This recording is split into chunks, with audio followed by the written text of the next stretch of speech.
Hello, Silver Tubers. It is Mr. Zeke coming to you from the Silver Pouring Bench. I wanted to conclude my series on coins with my fourth episode. Hopefully the volume will come through this time. This is volume 4 of my coin books. Now I have excluded any coins that I have already tubed up.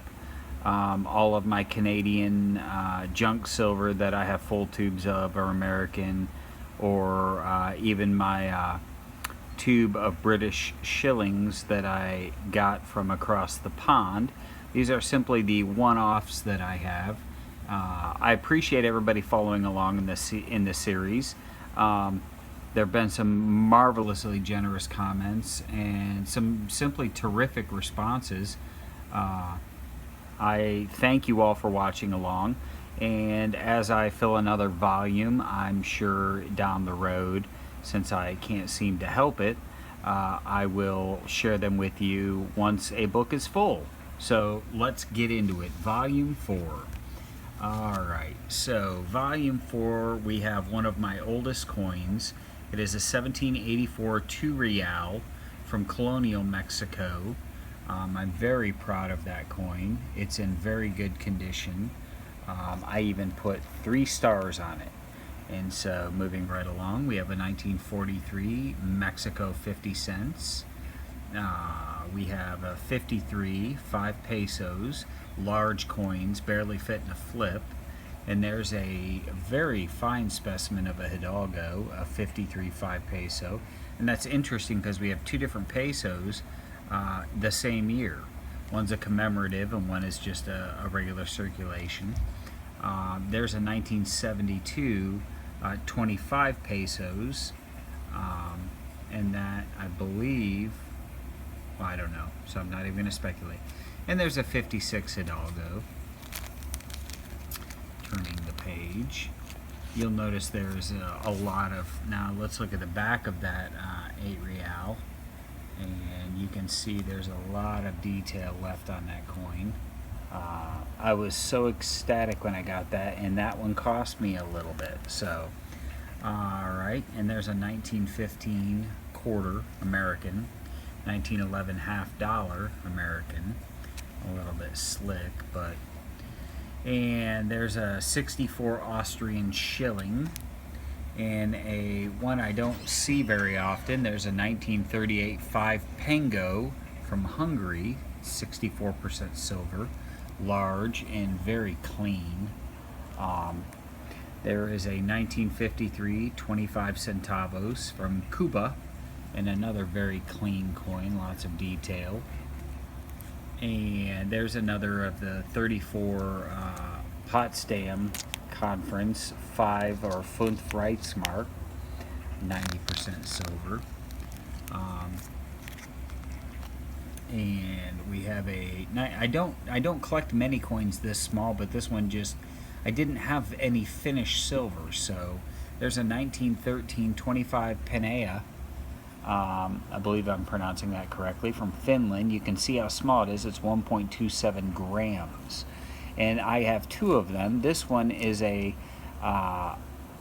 crowned, and this is a 1917 25 Penea uncrowned. And that had to deal with their revolution and their independence from the Russian Federation. And so it was there's a lot of history there in those coins. I'm not going to get into it.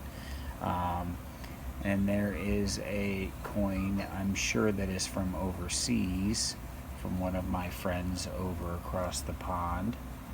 Let's flip that over real quick and see what it is. That is a 50, oh, that's a Canadian. Yes, Canadian. That must be from GPO. And here is a 1931 2.5 gulden from Curacao. Beautiful coins. I love the size. I love the feel of those in the hand. Another discus thrower from 65. There's a 44 2.5 gulden that almost looks like it's been blackened, but that's just toning. And so let's flip over, see if there's anything interesting in the back sides here. The back sides of the Peneas, I'm not going to pull them now. Maybe someday I'll do a a special on just these two paneas to show you. So there's the crown. Let's find it here. At the top of the coin, you can see on this one it has the crown, and on the top of this one, no crown. Hence the crowned and no crowned. Here is a 1371 real. I didn't take the time to convert that to the modern dating system.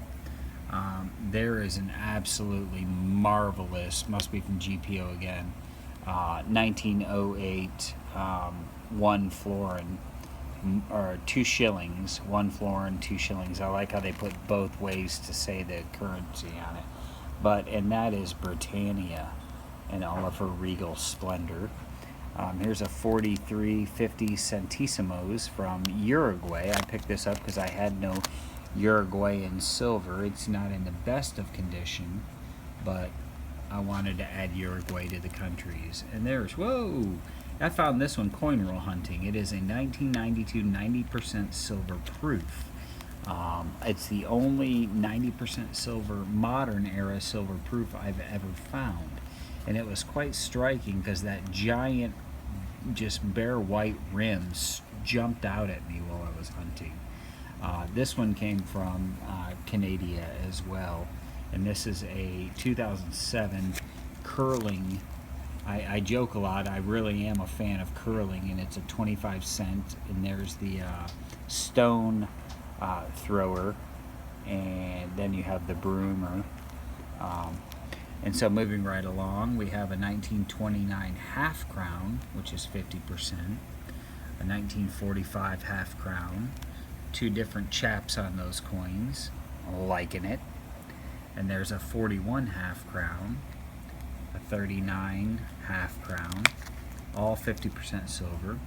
There's a 39 2 shillings, slightly smaller I believe in stature, a 37 2 shilling.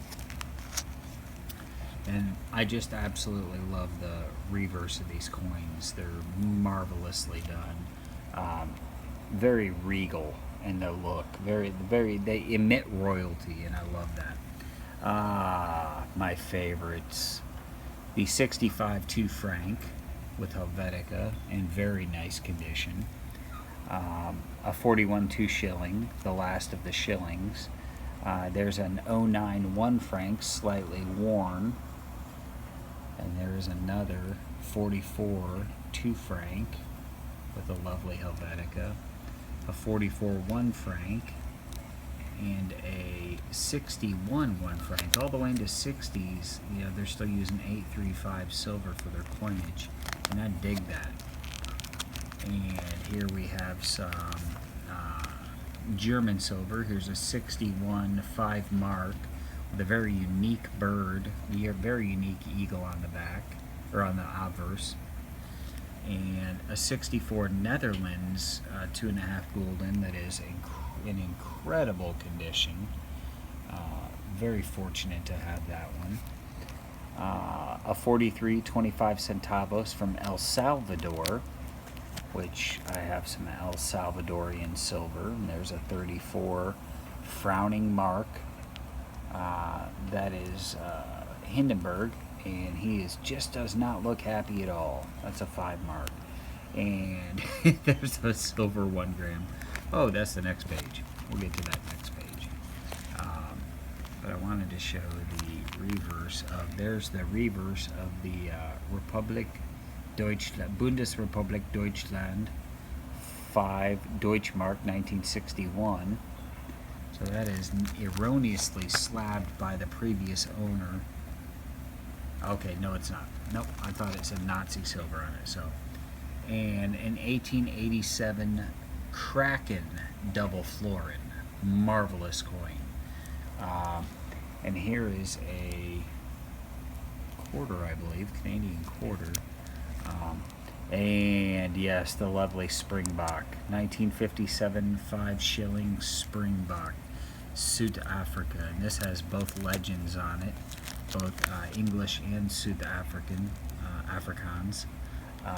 There's an 1872 50 centavos in what I consider very respectable condition for its age. and true to the Mexican standard, the purity and information is right on the coin. There's that 1 gram silver bar, and a 1945 2 shillings from the UK. Let's look at the back of that. That's the Springbok right there, and that's the Elizabeth II Regina. The reverses are oftentimes as beautiful, if not more beautiful, than the obverse. And here are a couple of reals where I converted the dates. This is a 35 and a 51 real. I don't find them overly beautiful in their design, but they're certainly unique.